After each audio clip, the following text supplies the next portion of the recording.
Alors, passons à présent à la deuxième thématique de notre soirée. Mieux vivre à Cesson-Sévigné grâce à un urbanisme raisonné et harmonieux. Pour aborder ce thème, j'appelle Isabelle Gargam, Jean-Pierre Savignac et Franck Bidot.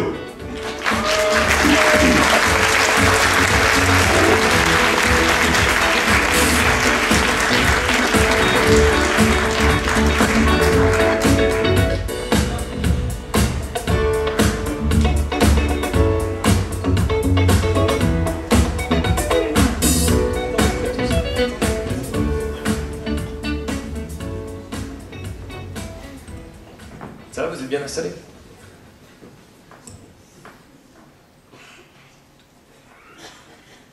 Bon, Jean-Pierre, on va commencer par vous. Quelle est votre vision de l'urbanisme pour Cesson-Sévigné?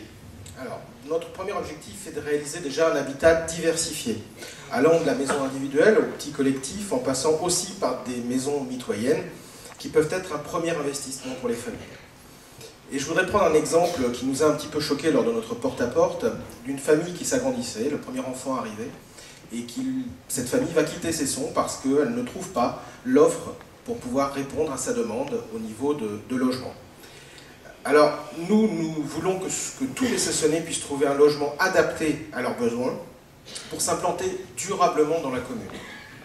S'implanter durablement, c'est aussi revenir à l'implantation des Cessonnais qui peuvent rentrer dans des associations et s'impliquer. Mais surtout, nous ne voulons pas, sur notre commune, des tours. Sans vouloir...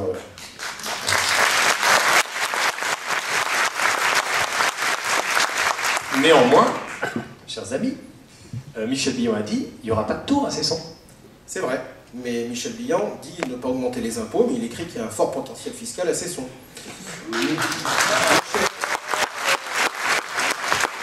Michel Billon... Je crois que vous avez des amis dans la salle. Michel Billon dit qu'il ne construira pas de tour à Cesson-Sévigné. Par contre, il signe un permis d'aménager pour le Haut-Grippé sans limitation de hauteur pour les immeubles. Pas plus qu'il ne contredit l'adjoint au maire de Rennes, à l'urbanisme, qui dit qu'il y aura des tours de 50 mètres à Via Silva. Alors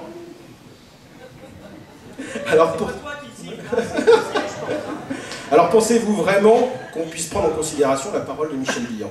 Permettez-moi de ne pas vous répondre tout de suite, je vous laisse juger. Par contre, ce qu'on entend dire, c'est que vous êtes contre les logements sociaux. Alors c'est encore de la désinformation. Les logements sociaux sont nécessaires. Et puis de toute façon, la loi nous oblige à avoir des logements sociaux. Ce que nous ne voulons pas, c'est simplement des logements sociaux entassés les uns sur les autres. Nous voulons des logements sociaux qui ont un espace suffisant pour vivre autour d'eux, des espaces verts, des parkings, des commerces de proximité. Et puis vous savez, nous sommes arrivés à presque 17% de logements sociaux à Cesson. Nous pouvons faire une pause pour étudier comment nous allons implanter demain des logements sociaux. Et puis, il y a Via Silva qui arrive. Et Franck en parlera tout à l'heure. Et Via Silva nous permettra justement de rendre humains et harmoniser avec la vie cessonnaise les futurs logements sociaux. Il nous reste à peu près 70 à 80 logements sociaux à faire par an jusqu'en 2020 pour atteindre notre quota. Donc, patience, nous pouvons prendre notre temps. Et nous ne souhaitons pas faire la course avec Rennes ou Saint-Jacques-de-la-Lande sur les logements sociaux.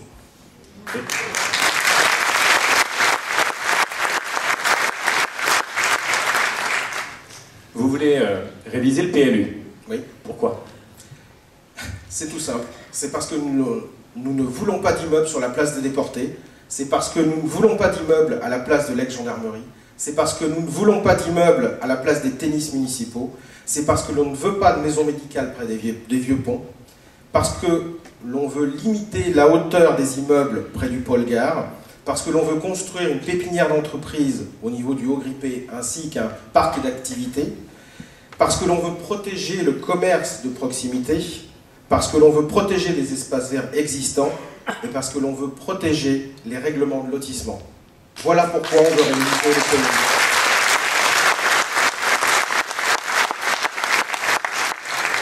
J'ai une petite question piège.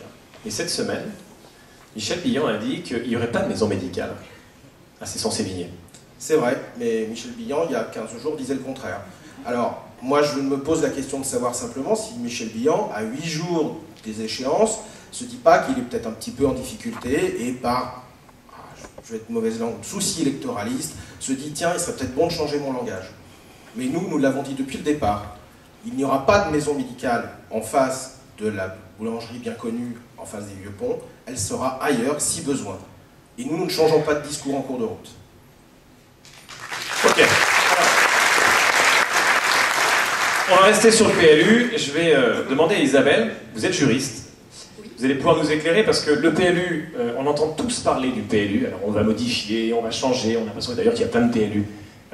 Ça se modifie un PLU, c'est quoi? C'est qu'est-ce qu'on peut faire d'un PLU quand c'est signé, quand tout est édité, etc. Alors pour répondre à cette question le plus clairement possible, il faut vraiment revenir au principe même du PLU. Qu'est-ce que c'est qu'un PLU? Eh bien, un PLU, c'est d'abord un document qu'on appelle un document de planification urbaine. Et de ce point de vue-là, c'est un document qui doit garantir une certaine stabilité dans une durabilité. Mais c'est aussi et surtout, et je crois que c'est vraiment là le plus important, la chose la plus importante à retenir, c'est aussi un document qui est vivant et qui est un document qui est évolutif. Et ce, pour une raison très simple, c'est qu'à l'instant T, ce document doit refléter une vision partagée de ce que doivent être les principes d'urbanisation à l'échelle d'une commune. Et donc dans ce cadre-là, c'est très clair, hein, le Code de l'urbanisme, il organise l'évolution et quelle va être la vie du PLU. Et le Code de l'urbanisme, il nous indique, donc ce sont les articles L123-13 et suivants. Attendez, est-ce que c'est pour que les gens prennent des notes là? Oui, je ne le répéterai pas. Hein.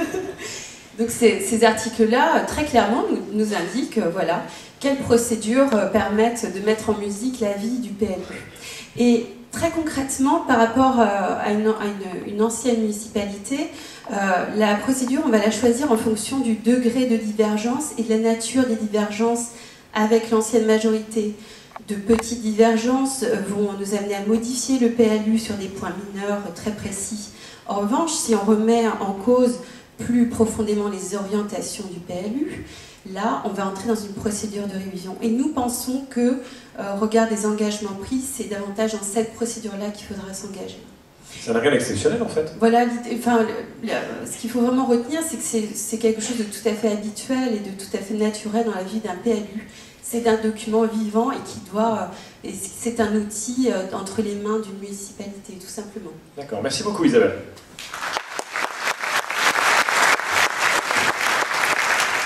Alors, dans votre programme, vous consacrez une pleine page, 13, il me semble, à l'intercommunalité et à Via Silva. C'est la même chose, non? Eh bien, malheureusement, oui. Alors là, je suis censé lui dire malheureusement, Franck. Eh oui, malheureusement parce que, à cause de la gestion par la soumission de Michel Billan à ses amis socialistes de Rennes Métropole. En fait, il faut resituer un petit peu le problème. Le projet Via Silva, qui est le plus grand projet d'extension urbaine de Rennes Métropole sur les 20 à 30 prochaines années, va prendre place à Cesson-Sévigné pour 90% du territoire. Le territoire total de Via Silva recouvre à peu près 650 hectares. Pour situer aux gens de la salle qui ne connaissent pas forcément le projet, ça va s'étendre depuis en gros les Longchamps jusqu'à Torigné, à l'intérieur de la Rocade, au nord de Cesson. Eh bien, Michel Billan a fait cadeau de Via Silva à Rennes Métropole. Nous pensons qu'un tel projet doit être géré par les Cessonnais et donc via leurs élus. C'est un exemple de la soumission de Michel Billan à ses amis de la métropole. Non, sérieusement, là, vous parlez d'un cadeau, mais Michel Billan, il a toujours dit que Rennes Métropole devait piloter le projet. Eh bien, c'est tout simplement faux. Voilà. Michel Billan ment, ça rime bien d'ailleurs, comme pauvre bilan, parce que franchement, c'est pas très. Je crois qu'il est remonté là. Un petit peu quand même.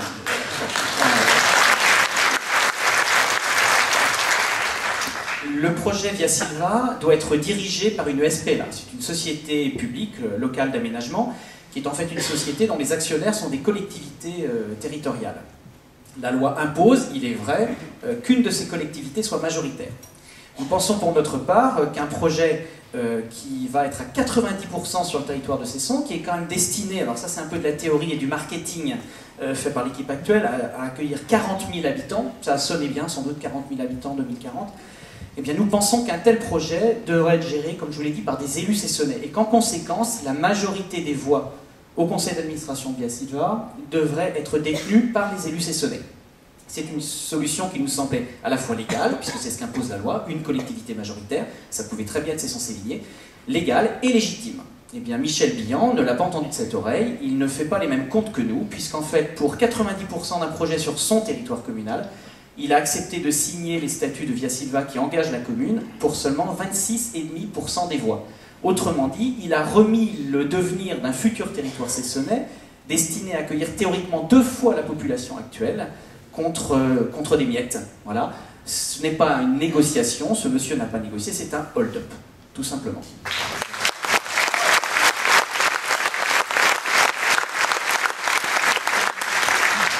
Dit en passant, 40 000 personnes qui arrivent, ça va en faire des malades. Bien, alors, qu'est-ce que vous proposez, Franck? Écoutez, la soumission, c'est pas mon truc. Voilà. Oui, on l'a vu ça. Voilà, hein. Je pense que c'est pas mon truc pour une raison très simple. La soumission n'est pas soluble dans la démocratie locale. L'échelon communal, c'est vraiment un échelon auquel les gens tiennent. La preuve, le monde qui est ici ce soir dans cette salle. Via Silva, encore une fois, est un projet qui va prendre place sur notre commune. Il doit donc être géré par les élus de la commune, en coopération avec Rennes Métropole, certes. Mais il ne doit pas être géré uniquement par Rennes Métropole. Nous pensons que le devenir des quartiers de Cesson appartient avant tout aux Cessonnais.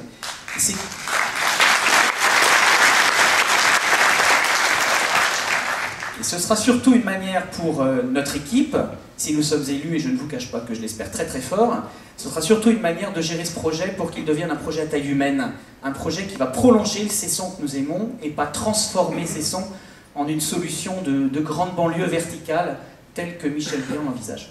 Qu'est-ce que vous proposez? Eh bien écoutez, ce que nous voulons, c'est que Cesson, en coopération avec Rennes Métropole, récupère la souveraineté sur le projet Via Silva, tout simplement. Oui, mais Michel Billan, il a signé les documents. Et oui, malheureusement, il a signé, mais tout n'est pas perdu. D'abord, cette élection va être une solution pour montrer aux dirigeants de Rennes Métropole, qui pourraient aussi changer, les élections ont lieu dans toutes les communes de la métropole, pour leur montrer que ce que l'on a imposé aux Cessonnais depuis 6 ans, eh bien c'est terminé. Et puis, si cette première salle, si vous me permettez l'expression, ne suffit pas, eh bien nous envisageons d'organiser un référendum d'initiative locale portant modification des statuts de Via Silva. Les dirigeants de Rennes Métropole, quels qu'ils soient d'ailleurs, devront en tenir compte au risque de bafouer la démocratie locale.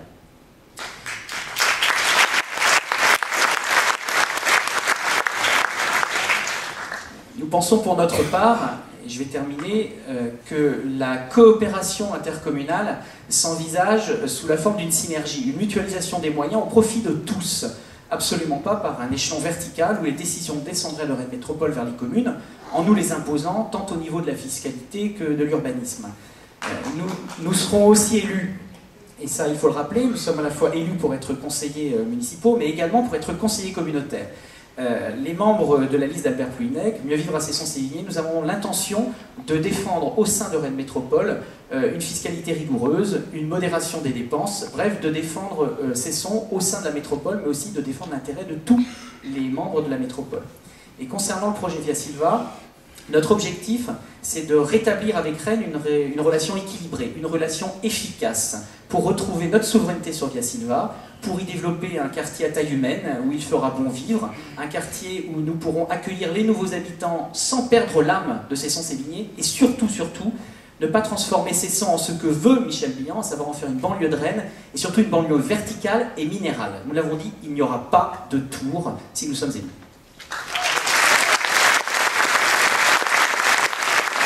Jean-Pierre, vous avez rajouté quelque chose. J'aimerais juste rajouter un petit mot pour aller dans le sens de Franck. La première chose que nous ferons si nous reprenons la main sur Via Silva, c'est de décider déjà qu'il n'y aura pas forcément 40 000 habitants. Je ne vois pas pourquoi 40 000 habitants. Nous avons la chance encore qu'ils aient pris comme fin de projet 2040. Ils avaient pris 2050, il y aurait peut-être eu 50 000, 2060, 60 000 habitants, on ne sait pas.